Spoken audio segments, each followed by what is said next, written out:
بنی الاسلام علی خمس، اسلام کی بنیاد جو ہے وہ 5 چیزوں پر کی گئی ہے۔ اب بنیاد کی اہمیت کیا ہے یہ آپ مجھ سے بہتر جانتے ہیں۔ آپ اپنا گھر بناتے ہیں، دکان بناتے ہیں، کوئی بلڈنگ، یہ مسجد کی عمارت ہے، یہ بڑی بڑی دیواریں، یہ چھتیں کس پر کھڑی ہیں؟ بنیادوں پر، اساس پر۔ اگر آپ اس مسجد کی یا اپنے گھر کی، مکان کی، دکان کی، کسی بھی چیز کی، کسی عمارت کی بنیاد میں اچھی محنت کریں گے، اچھے معمار کا بندوبست کریں گے، اچھے مٹیریل کا بندوبست کریں گے، اوپر جو عمارت آپ نے بنائی ہے اس میں اچھا مٹیریل نہ بھی ہو تو جب سیلاب آتا ہے وہ چھت پر نہیں آتا، دیواروں کے اوپر نہیں آتا، بلکہ بنیاد میں۔ تو اگر بنیاد کھوکھلی ہوگی، وہاں پہ آپ نے مٹیریل اچھا نہیں لگایا، اچھے معمار کا بندوبست نہیں کیا، تو آپ کی عمارت کی بنیاد جو ہے وہ پانی کے ساتھ، پانی کے اندر خرد مند ہو جائے گی۔ تو جب بنیاد آپ کی پانی کے اندر خرد مند ہو گئی تو آپ کی بلڈنگ، عمارت جو ہے وہ کھڑی نہیں رہے گی، وہ گر جائے گی۔ تو اگر آپ کی بنیاد بہت اچھی ہے، مٹیریل بہت اچھا ہے، معمار بڑا اچھا تھا، محنت بہت اچھی کی گئی وہاں پہ، تو پھر سیلاب کا پانی بنیادوں کو خرد برد نہیں کر سکتا، ان کو تباہ نہیں کر سکتا، تو آپ کی عمارت جو ہے، آپ کی بلڈنگ جو ہے، ان بنیادوں کے اوپر قائم کھڑی رہ سکتی ہے۔ تو نبی مکرم صلی اللہ علیہ وسلم نے فرمایا بنی الاسلام علی خمس، اسلام کی بنیاد جو ہے وہ 5 چیزوں پر ہے۔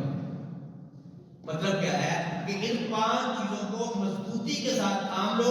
ان پر عمل پیرا ہو جاؤ۔ اگر ان میں سے کسی کے اندر کمی رہ گئی، کمزوری رہ گئی، نقص تنقیص رہ گیا تو بنیاد کھوکھلی ہو گئی۔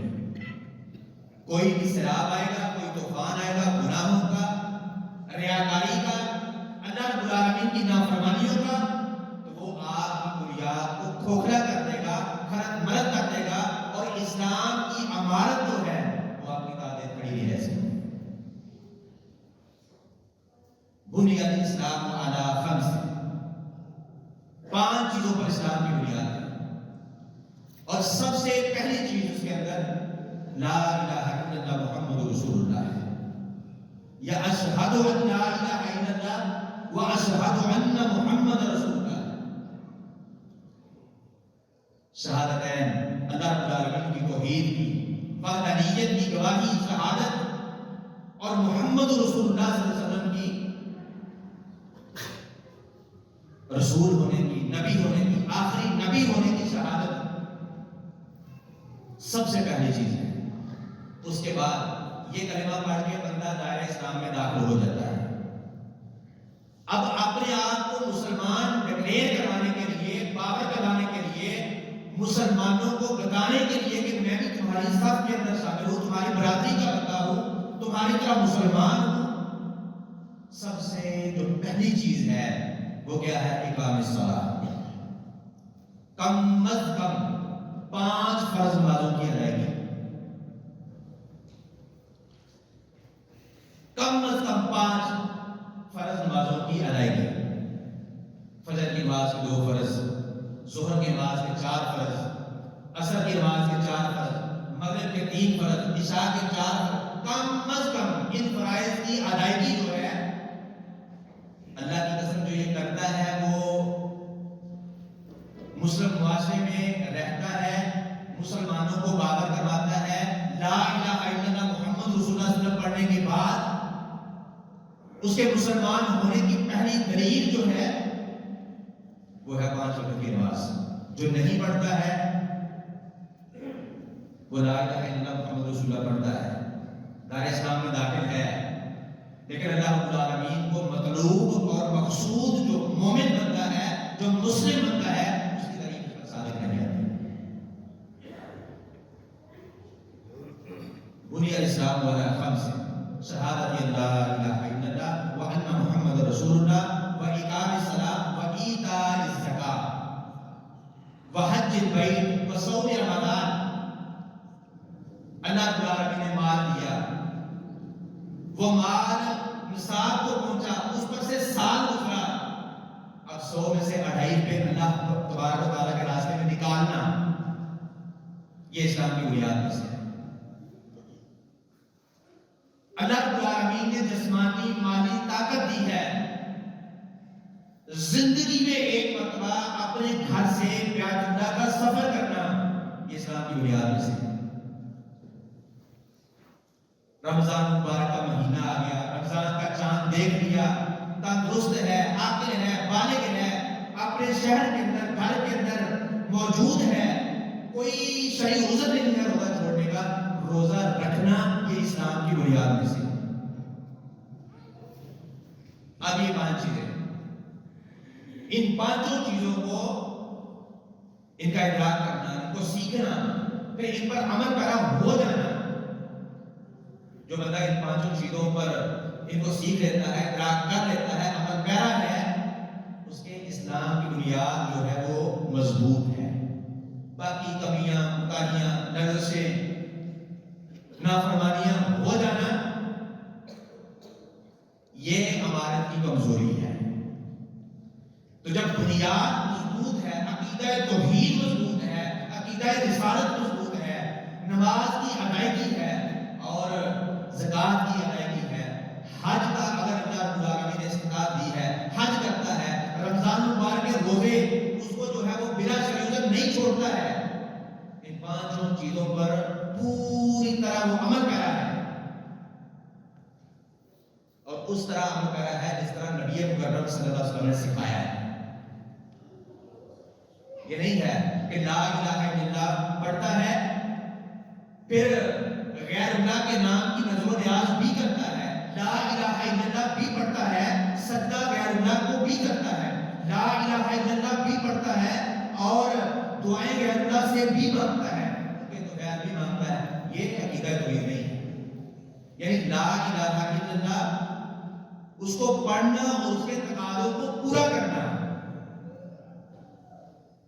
صادق من قلبہ، سچے دل کے ساتھ اس کو پڑھنا، یہ ہے عقیدہ توحید۔ یہ نہیں ہے کہ لا الہ الا اللہ زبان سے تو پڑھتا ہے لیکن اپنے اعضائے بدن کے ساتھ اس پر عمل پیرا نہیں ہے۔ محمد رسول اللہ صلی اللہ علیہ وسلم کا اقرار اپنی زبان سے تو کرتا ہے لیکن محمد رسول اللہ صلی اللہ علیہ وسلم کی حدیث کو چھوڑ کے غیر نبی کی بات کو ترجیح دیتا ہے، یہ عقیدہ رسالت نہیں ہے۔ یعنی صحیح معنوں میں اپنی بنیاد کی مضبوطی اگر چاہتے ہیں ہم، تو پھر عقیدہ توحید وہ جو رسول اللہ صلی اللہ علیہ وسلم نے سکھایا ہے، جو آپ کے صحابہ کا تھا کہ تمام تر نفع اور نقصان کا مالک جو ہے وہ صرف اور صرف اللہ رب العالمین ہے، اس کے علاوہ کوئی نہیں۔ صحیح بخاری اور مسلم کی متفق حدیث ہے، عابس بن ربیعہ رحمہ اللہ بڑے جلیل القدر تابعی ہیں، عمر رضی اللہ کے شاگرد ہیں، کہتے ہیں میں نے دیکھا عمر رضی اللہ تعالیٰ عنہ بیت اللہ کے پاس آئے تو حجر اسود کو بوسہ دیا اور اس کے بعد جو ہے وہ حجر اسود سے ہم کلام ہوئے۔ حالانکہ آپ سب بھی جانتے ہیں اور عمر رضی اللہ عنہ بخوبی جانتے تھے کہ یہ پتھر ہے، نہ یہ میری بات سن سکتا ہے نہ اس کا جواب دے سکتا ہے، لیکن اس کو مخاطب کر کے کہا کہ میں جانتا ہوں تو ایک پتھر ہے، نہ تو مجھے نفع دے سکتا ہے نہ تو مجھے نقصان دے سکتا ہے، تو ایک پتھر ہے۔ اچھا میں نے تجھے چوما کیوں ہے، بوسہ کیوں دیا ہے؟ اگر یہ بات نہ ہوتی کہ میں نے اللہ کے رسول صلی اللہ علیہ وسلم کو دیکھا تھا کہ انہوں نے تمہیں بوسہ دیا تو میں کبھی بھی تمہیں بوسہ نہ دیا۔ دنیا جنت سے آنے والا پتھر ہے اور زمین کی سب سے بہترین جگہ میں نصب ہے، خانہ کعبہ کہتے ہیں۔ اس کے بارے میں رسول اللہ صلی اللہ علیہ وسلم نے جو صحابہ کو عقیدہ دیا، صحابہ جو اپنے بعد والوں کو دے کر گئے، وہ کیا ہے کہ یہ پتھر بھی کسی نفع اور نقصان کا مالک نہیں ہے، اور میں اور آپ اگر دنیا کے پتھر یہ ہاتھوں میں ڈال کر ان کے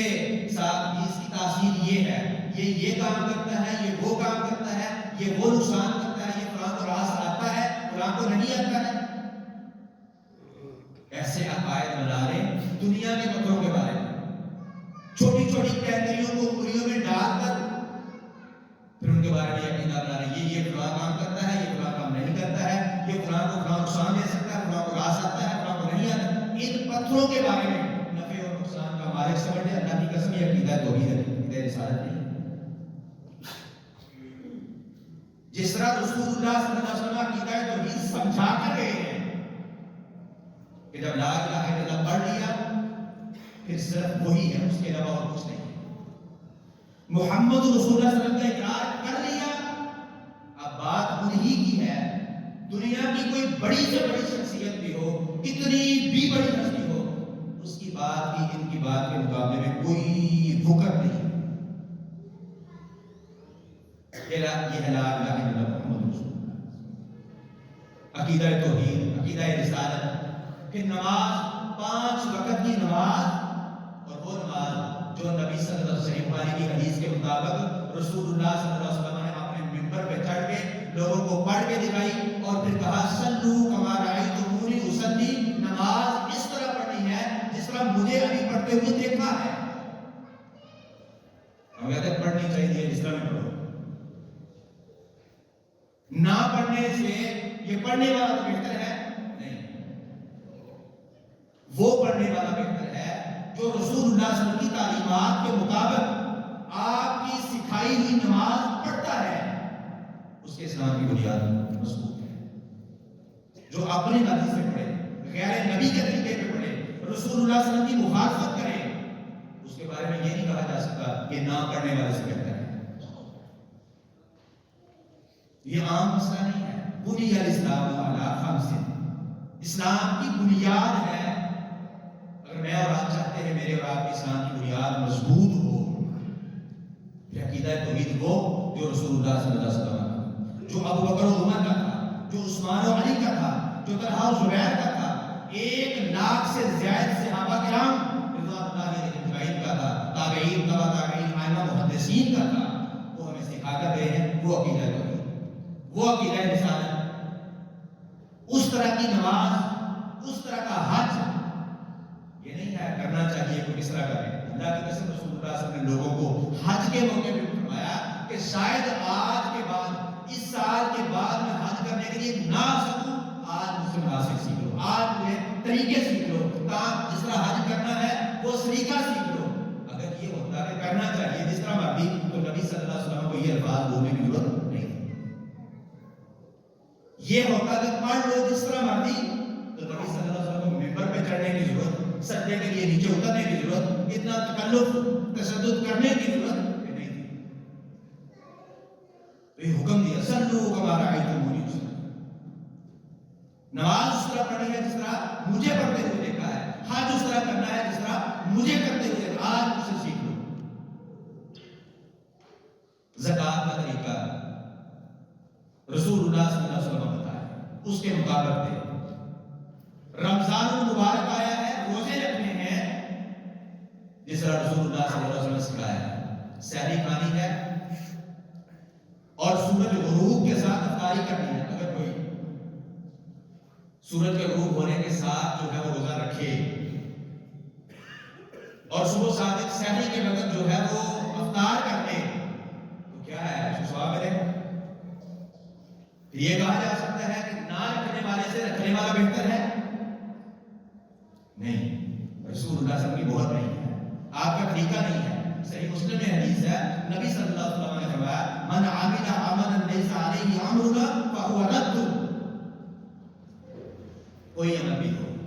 جس پر ہمارا امر نہیں ہے، ہمارا حکم نہیں ہے، ہماری مہر نہیں ہے، اسٹیمپ نہیں ہے، فہو رد، وہ اللہ رب العالمین کے ہاں قبول ہی نہیں، اس کو رد کر دیا جاتا ہے۔ تو عبادت بھی کرنی ہے اور رسول اللہ صلی اللہ علیہ وسلم کے طریقے کو بھی اپنانا ہے، پھر اسلام کی بنیاد جو ہے وہ مضبوط ہوگی، پھر عمارت جو ہے وہ تعمیر کھڑی رہے گی۔ اگر بنیاد کمزور ہو گئی، اس میں نقص تنقیص رہ گیا، اس میں کمزوریاں ہو گئی، عقیدہ خراب ہو گیا، عبادت کا طریقہ خراب ہو گیا، تو پھر بنیاد جو ہے وہ کھوکھلی ہو جائے گی، کمزور ہو جائے گی، تعمیر عمارت کو کھڑا نہیں رکھ سکے گی۔ ایک نہ ایک دن ایسا آئے گا کہ ہمارے اسلام اسلام کی بنیاد عمارت جو ہے وہ گر جائے گی، تباہ ہو جائے گی۔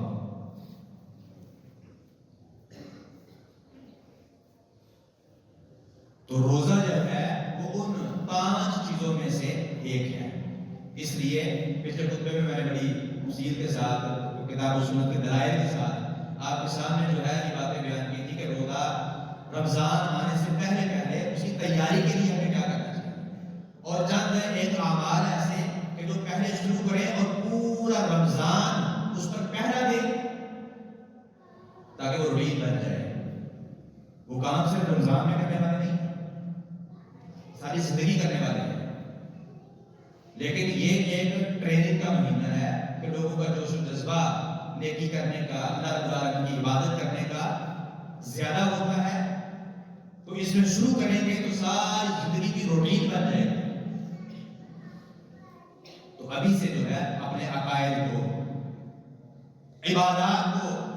اسلام کی بنیاد کو اس کا ادراک کر کے، اس کو سمجھ کے اس پر پوری طرح عمل پیرا ہو جائے تاکہ ساری زندگی اس پر رہے، ساری زندگی اس کا فہم، اس کا ادراک میں رہے، اور ساری زندگی ہم اس پر عمل پیرا رہیں، اور ہماری ساری زندگی